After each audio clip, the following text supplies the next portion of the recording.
Oh, Rich is up. Oh! Oh my. So Ktuner just blessed the new 2023 Acura Integra and all 11th gen Civics with a new quick adjustment feature called Boost Target Ramp Rate. What this does is it controls how aggressive the boost ramps up during high throttle situations and allows the turbo to hit its boost target sooner, which changes the dynamics of the power band in a good way by allowing consistent boost all the way to redline. Now from the factory, these platforms don't ramp up boost fast enough, which causes the car to miss its boost targets, especially in the lower gears due to its short gearing.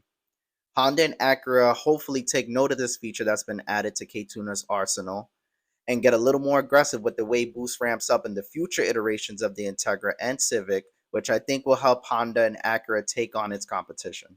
So if you haven't already, please visit Ktuner's website, update your Ktuner program so that you'll have the ability to use boost target ramp rate. And basically what you're going to do is you're going to go to main parameters after you load the tune, go to quick adjustments, and right here you'll see boost target ramp rate. Now here, Ktuner gives you 4 options. You get improve ramp 1, improve ramp 2, aggressive ramp 1, and aggressive disable ramp. Now I haven't played with aggressive disabled ramp just because I feel like it might be a little bit too much for the car. And I'll explain why later on in the video. But I played around with all the other options, and my favorite option is improve ramp 1. And we'll get into the data and explain why I like that one the best. Okay, so before I go over all the data I'm about to show you, I really want to go over my testing procedures that I use to get all these runs.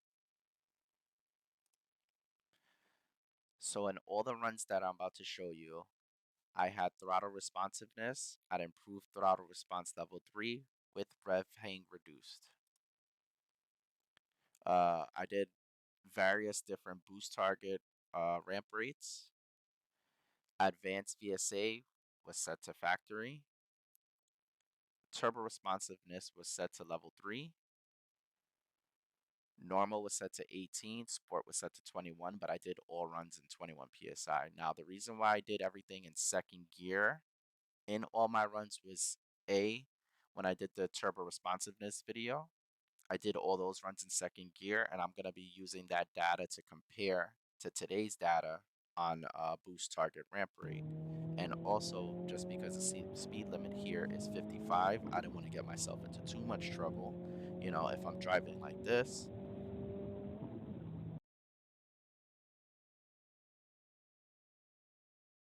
and get myself into a lot of trouble, so I just tried to do everything safely.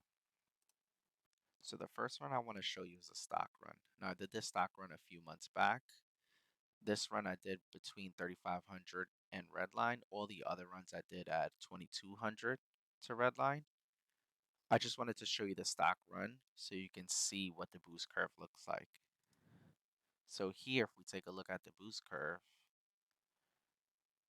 we kind of don't even ramp up the boost. We stay pretty linear, hitting 14 at max, when the boost target should have been between 16 and 18. So this is the characteristics of stock boost.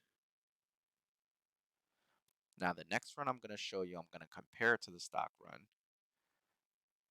is factory boost levels, but with Ktuner's new boost target ramp rate at improved level 2. And here we can see a significant difference in the way boost ramps up and how early we hit our boost target.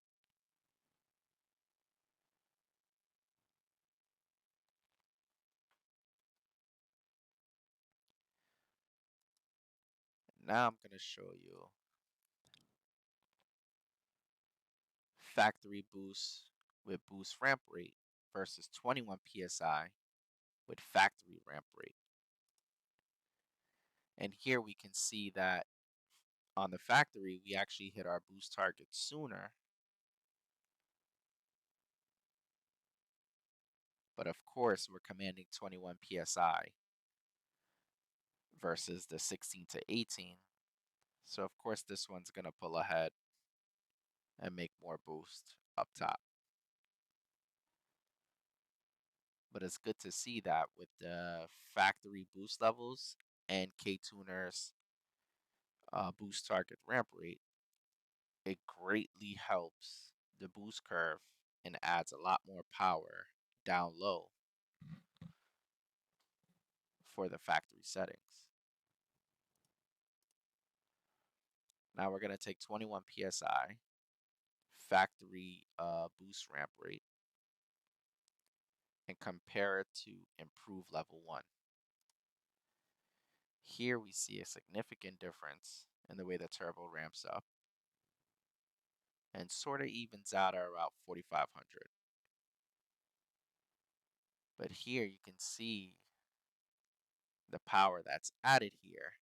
But something also interesting is happening here. In a previous video, I told you guys that if you're going to do 0 to 60 in quarter mile times, you have to disable traction control by doing the pedal dance. If you don't, and the car detects a slip event, it's going to pull back throttle, and this is what you're seeing here. This is what happens when you don't disable traction control fully. You get this slip event here, and what happens is this car is making so much boost now down low that the tires cannot keep traction. So every run I did, I lost traction, and here's where you see the throttle being pulled back and then trying to pick itself back up and make boost again and make power. This is why I said it was important for any automotive journalist, any magazine that's doing 0 to 60s, quarter mile times with this car, they have to disable traction fully. Now, they might have not seen this with the Civic Si because the Civic Si comes with better all-season tires than the Acura Integra, and maybe they're not detecting those slip events. Maybe that's why the Civic Si is getting better 0 to 60s and quarter mile times than the Acura Integra, but right here is where you're seeing that throttle pullback, and you can see how aggressive it is.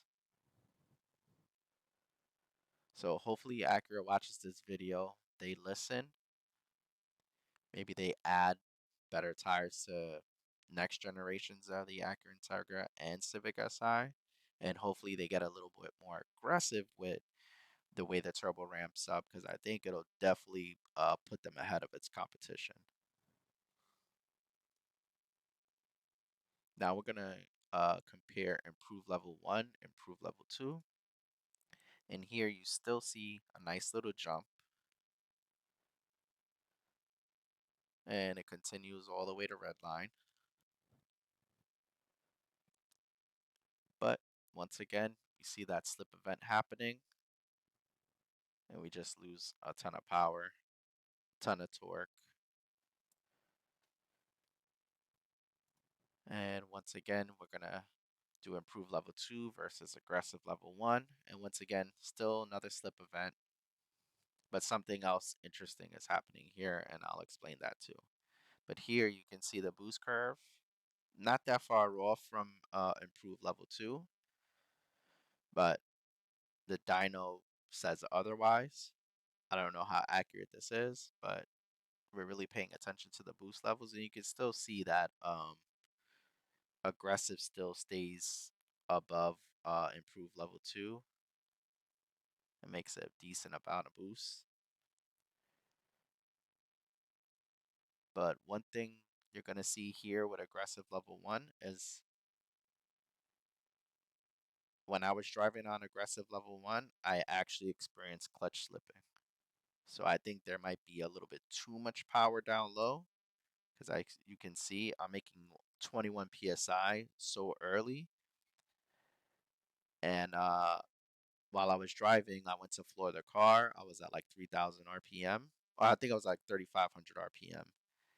And when I went to floor the car, sort of got stuck at like 4,000 RPM. It wouldn't move, and then finally started moving again. And I was like, all right, maybe this is clutch slipping, because traction control wasn't popping up on my dashboard. So I was like, oh, maybe this is clutch slipping. I tried it again, and I was able to replicate it, and the clutch was slipping. And this is why in the beginning of the video, I was recommending that if you're running high boost, you should probably stick with improve level 1 you may be able to play with improved level 2, but my recommendation for now is improved level 1 until I play around a little bit more with the settings, because you just don't want to ruin your clutch by adding too much torque to the clutch that it can handle, and then ended up burning out your clutch early on. So if you're gonna run high levels of boost, I would say stick with improved level 1. I had no clutch slipping in improved level 1, but once I got to aggressive 1, that's where I kind of felt that clutch slipping. But either way, I appreciate the setting. I'm definitely gonna keep improved level 1 on the car. It's our big shout out to Ktuner for even allowing us to have this setting, and I'm looking forward to future updates. So if you're watching this video, you've tuned your Acura or your Honda Civic and you're using this setting, let me know your experience with it. Let me know what setting you like. Let me know if you're experiencing clutch slip. Let me know if you're having traction control events. It'd be nice to know what's everybody's thoughts on this.